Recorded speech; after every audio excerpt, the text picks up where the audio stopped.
Design স্ল্যাবের ডালাইটা আমি আপনাদের মাঝে শেয়ার করলাম। তীরচিহ্ন জায়গায় 10 ইঞ্চি গাঁথনি হওয়ার কথা। ডালাইয়ের কিছু গুরুত্বপূর্ণ বিষয়গুলো আজকে আমি আপনাদের মাঝে শেয়ার করব। ভিডিওটা সম্পূর্ণ দেখতে থাকুন। দেখতে পাচ্ছেন এখন আমাদের বর্তমান বিল্ডিংয়ের সামনের ডিজাইন স্ল্যাবটা। তো ডালাইয়ের প্রথমেই আমাদের যে বিষয়টা খেয়াল করতে হবে, এই ভিডিওটা বানানোর আগে আমার কোনো প্রোগ্রাম ছিল না, তাই লেভেল চেকটা আপনাদের দেখাতে পারলাম না।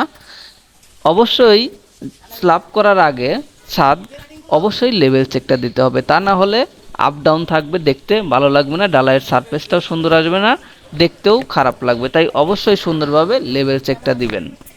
প্রচুর পরিমাণে কিউরিং করার মূল কারণ হলো আমাদের এখানে সকল ধরনের ময়লা যাতে না থাকে সেটা পরিষ্কার করা হচ্ছে এবং কাঠগুলো সুন্দরভাবে বেজানো হচ্ছে। অনেক সময় দেখবেন ডালাইয়ের খোলার পর সারফেসটা সুন্দর আসে না, এর মূল কারণ থাকে কাঠটা শুকনা থাকলে আমাদের ডালাইয়ের যে মশলার যে পানিটা থাকে এই পানিটা শোষণ করার কারণে অনেক সময় হানিকম বা ডালাইয়ের সারফেসটা খারাপ দেখা যায়। দেখতে পাচ্ছেন প্রত্যেকটা রড বাইন্ডিং করতে হবে। আমাদের এখানে 4 ইঞ্চি ডালাই করা হবে। অনেক সময় দেখবেন ছোট ছাদ বলে মিস্ত্রিরা অবহেলা করে একটা পরপর বাইন্ডিং করে, যা একটা বড় ভুল হয়ে থাকে। তাই আপনি প্রত্যেকটা রডে বাইন্ডিং করা হয়েছে নাকি এটা আপনি শিওর হবেন। হাতে মিক্সিংয়ের ডালায়ে যেটা গুরুত্বপূর্ণ বিষয় সেটা হলো সুন্দরভাবে এরা মিক্সিং করে না। অনেক সময় পাঙ্গাস মাছের মতন বেশি পানি দিয়ে ঝোল দিয়ে সেটা মিক্সিং করতে ওদের কষ্ট হয় না, যেমনি ইচ্ছা তেমনি ছাদের উপর দেয়। এটা কখনোই করা উচিত না।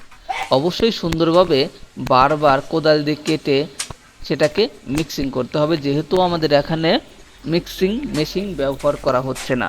যদি আপনি ঢালাই মিক্সিংটা সঠিক না হয় তাহলে আপনার ছাদের স্ট্রেংথটা অ্যাকুরেট আসবে না। তাই বারবার এটাকে মিক্সিং করতে হবে, যা ভিডিওর মাধ্যমে দেখতে পাচ্ছেন। আমার এই ডালাইটা দেখেন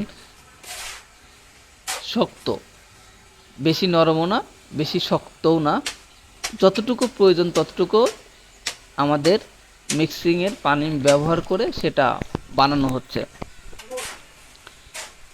তো অবশ্যই আপনার বাড়ির ছাদ ছোট একটা ছাদ করবেন, এখানে কত টাকা খরচ হবে এই চিন্তা থেকে বের হয়ে আসতে চাইলে অনেকের কাছে জিগান, অনেক ইঞ্জিনিয়ার ফোন ধরে না।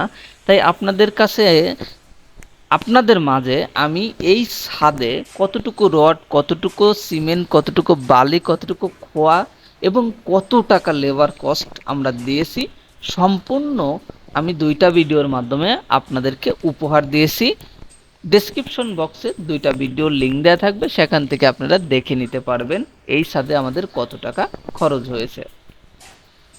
ভিডিওটা ভালো লেগে থাকলে অবশ্যই সাবস্ক্রাইব করে পাশে থাকবেন। নতুন নতুন ভিডিও পেতে বেল আইকন বাজিয়ে রাখুন। ধন্যবাদ ভিডিওটা সম্পূর্ণ দেখার জন্য।